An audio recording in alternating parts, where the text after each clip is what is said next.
Mahadev the fact speakers में मैं आपका स्वागत करता हूं। जितने भी मेरे इस परिवार के सदस्य हैं उनको कोटि कोटि अभिनंदन है भाई। और जिन्होंने अभी तक सब्सक्राइब नहीं किया है प्लीज़ सब्सक्राइब कीजिए, शेयर कीजिए, कमेंट कीजिए और कंट्रीब्यूट ज़रूर कीजिए। अब बात करते हैं आज का भारत और भारत कैसा होना चाहिए था। पुरातन भारत की, आज के भारत की, आज ऐसी परिस्थितियां भारत की क्यों हैं और ऐसी नहीं तो कैसी होनी चाहिए थी, इस विषय पे अपन थोड़ी सी चर्चा आज करेंगे। सबसे पहले तो जितने भी लोगों ने मुझे जन्मदिन की जो शुभकामनाएं दी हैं उनके लिए उनका कोटि कोटि अभिनंदन है भाई। भारत को पिछले 100 साल से षड्यंत्र के तहत मिटाने का प्रयास हो रहा है। कैसे, मैं आपको विस्तार से समझाता हूँ। सबसे पहले मैकाले ने हमारी शिक्षा पद्धति को ख़त्म किया। अब क्या ज़रूरत आन पड़ी थी कि हमारी शिक्षा पद्धति को ख़त्म करके एक नई शिक्षा पद्धति हमारे पे थोपी जाए। मैकाले जब यहाँ आया और उन्होंने यहाँ पे पूरा अध्ययन किया और जाके ब्रिटिश पार्लियामेंट में आज से 200 साल पहले उसने अपनी रिपोर्ट दी कि भारत को कभी भी कॉन्कर नहीं किया जा सकता, भारत पे कभी भी शासन नहीं किया जा सकता, भारत पे कभी भी कब्जा नहीं किया जा सकता।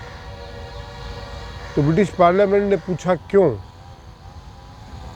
बोले क्योंकि उनको कुछ चाहिए ही नहीं, उनको लालच ही नहीं है।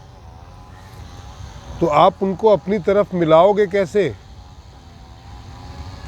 भारत का हर व्यक्ति अपने काम को जानता है। हमारी जीडीपी पूरी दुनिया की जीडीपी से 33% थी। 33% जीडीपी। हमारे मतलब ऐसे 2 अमेरिका को बिठा के खिला देते हम।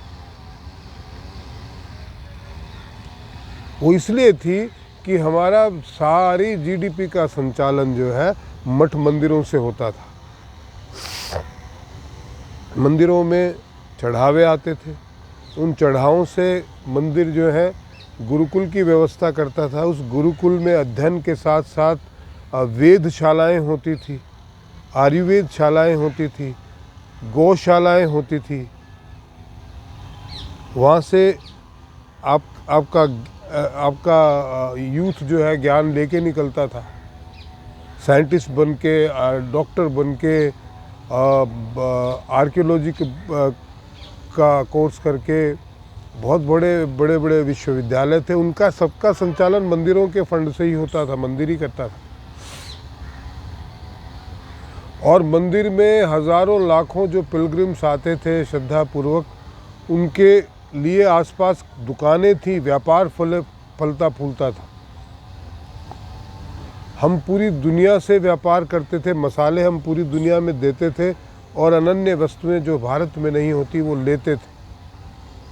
हमारे पूरा सिस्टम इस तरीके से था कि हमारी 6 ऋतुएं होती हैं और उन 2 फसलें होती हैं, उनके इर्द गिर्द ही पूरे फेस्टिवल्स थे, हमारे सेलिब्रेशंस था।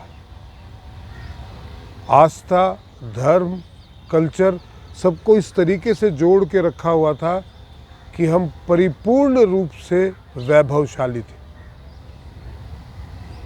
लेकिन अब, और हमारा इतिहास था वीरता में, व्यापार में, अंकगणित में, गणित में, ज्योतिष में और धर्म में, अध्यात्म में, हम सभी कामों में अग्रणी थे। मैं ये नहीं कहता कि हम थे तो उसी में बैठे रहो, आगे कुछ ना करो। लेकिन हम ये आज जो हालत हुई है ये हुई क्यों है? थे तो रहे क्यों नहीं? क्योंकि एक षड्यंत्र के तहत हमारी शिक्षा नीति को ख़त्म कर दिया गया। जितने भी बाहर से लोग आए, आप देखिए, उन्होंने सबसे पहले हमले हमारे मंदिरों पे किए।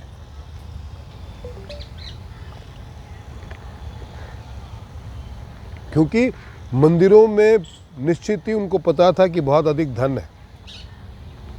तो धन के साथ साथ हमारे जो शिक्षा पद्धति है या जो हमारा मूलभूत आधारभूत ढांचा है उसको तहस नहस करने से हमारे पूरे सिस्टम पे फ़र्क पड़ेगा। आज जब मोदी जी कहते हैं कि विशाल मंदिरों का निर्माण हो रहा है, वो उसी संस्कृति को पुनर्जीवित करने का एक सार्थक प्रयास है। उसी तरीके से पुनः भारत जो है वो हर चीज़ में अग्रणी रहे, हमारी अपनी संस्कृति जो हम भूल गए हैं उसको पुनर्जीवित किया जाए, उसके प्रयास है।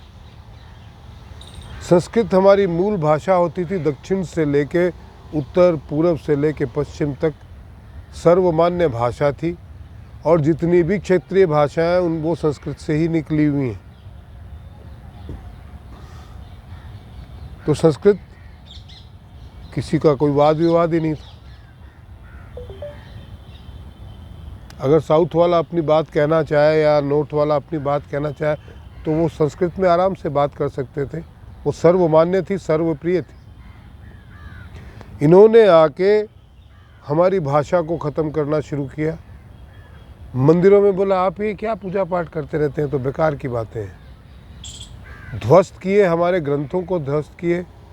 औरंगजेब क्या करता था भाई, 1.25 मण जनेऊ रोज तोलता था। वो किसकी होती थी जनेऊ? ब्राह्मणों की। ब्राह्मणों के विरुद्ध लेफ्टिस्टियों ने, जब अंग्रेज चले गए तो लेफ्टिस्टियों ने ब्राह्मणों के विरुद्ध मनुस्मृति के नाम पे बड़े षड्यंत्र रचे, क्योंकि जब आपका ज्ञान समाप्त हो जाएगा तो फिर आप उनके ज्ञान के हिसाब से चलेंगे। आज वही हो रहा है। मैंने एपिसोड बनाया है, कल परसों वो आएगा, कि इश्क और जंग में सब जायज़ है। आज हम बोलते हैं ये बात, जबकि प्रेम और युद्ध दोनों अलग अलग चीज़ें हैं। युद्ध लेने के लिए किया जाता है, प्रेम का तो मतलब ही देना है। उसमें विस्तार से चर्चा हुई है, आप सुनिएगा उसे। हमारे कल्चर की एक एक चीज़ को नष्ट किया गया। हमारे इतिहास को पुनः बहुत ही ऐसी भाषा में और इस तरीके से गढ़ा गया। भारत ही एक ऐसा देश है जिसका इतिहास दूसरों ने लिखा है। ऐसा नहीं कि पहले लिखा हुआ नहीं था, उसको मिटा दिया गया। वामपंथियों ने इतिहास लिखा और इस तरीके से लिखा कि हम सब कुछ हारते ही आए हैं, हमारे में कोई बल नहीं और हम में हीन भावना आ जाए आने वाली पीढ़ियों में। यार हमारे पूर्वजों ने तो कुछ लड़े ही नहीं, उनको तो कुछ आता ही नहीं था। वो तो सपेरे थे, वो तो ऐसी जंगलों में रहते थे, आदिवासी थे। ऐसा नहीं है। दुनिया की सबसे पुरातन विकसित संस्कृति हमारी थी, क्योंकि हमारे ग्रंथ, आज नासा में आप जाओगे तो स्वस्ति मंत्रों के साथ में उनकी सुबह सुबह पूजा होती है, भारतीय पंडित करते हैं। जर्मनी चले जाइए, इटली चले जाइए, फ्रांस चले जाइए, जो हमें कहते थे कि हमें ज्ञान नहीं है, वो हमारे ज्ञान से वहाँ पे उन्होंने संस्कृत वेधशालाएं, पाठशालाएं खोली हुई है, उनके बच्चे पढ़ते हैं। तो हमारे साथ सबसे पहले ये किया गया कि हमारी शिक्षा पद्धति को ख़त्म कर दिया गया। जो हमें उस ज्ञान को पुनर्जीवित कर सकते थे, उन लोगों को मार दिया गया। इस तरीके का खेल रचा गया। हमें बताया गया अंग्रेजी बहुत अच्छी भाषा है और हिंदी बोलने पे हीन भावना प्रकट होती थी, आज भी होती है।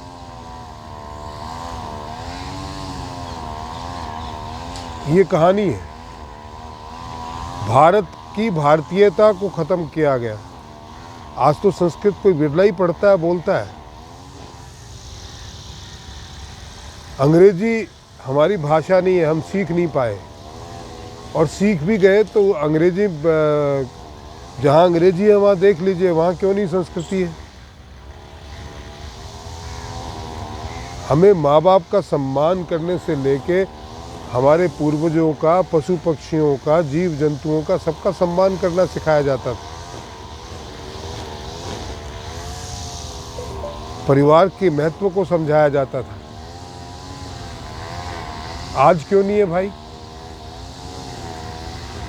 क्योंकि हमें हमारी शिक्षा पद्धति को ख़त्म करके हमें अंग्रेज बना दिया गया, घोषित अंग्रेज, काले अंग्रेज। और मैकाले ने कहा था कि मैं एक ऐसी शिक्षा पद्धति लागू कर रहा हूँ कि भारत आने वाले 200 साल के बाद हमारे लिए कलर प्रोड्यूस करेगा, और वही हो रहा है। आज वही हो रहा है।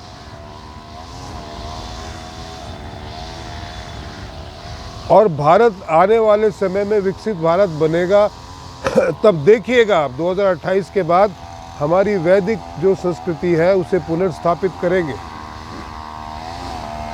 तत्पश्चात ही भारत विकसित भारत बनेगा, उससे पहले बन नहीं सकता। अरे एक आदमी कमाता था, पूरा परिवार प्रेम से बैठ के खाता था, जितने में था उसमें संतोष था। आज घर में 10 आदमी तो 10 कमाते हैं, असंतोष व्याप्त है।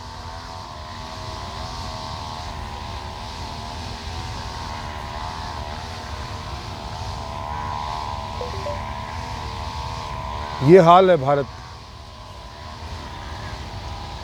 आज भाई भाई का दुश्मन बना बैठा है। पहले तो हम दूसरों के लिए भी गले कटवा लेते थे।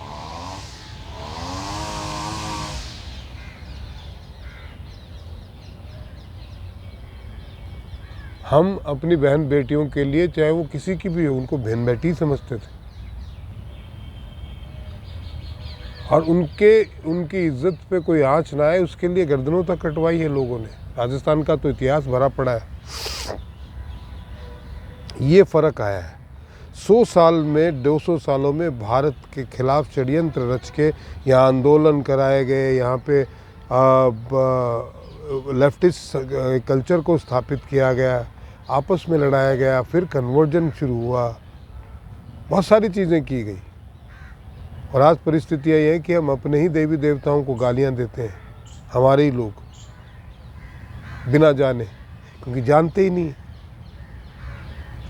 तो आज की वीडियो में इतना ही दोस्तों, ये बड़ा हो गया है। आगे चल के फिर इसी विषय पे पुनर्बात करेंगे। प्लीज़ सब्सक्राइब कीजिए, शेयर कीजिए, कमेंट कीजिए और कंट्रीब्यूट ज़रूर कीजिए। महादेव।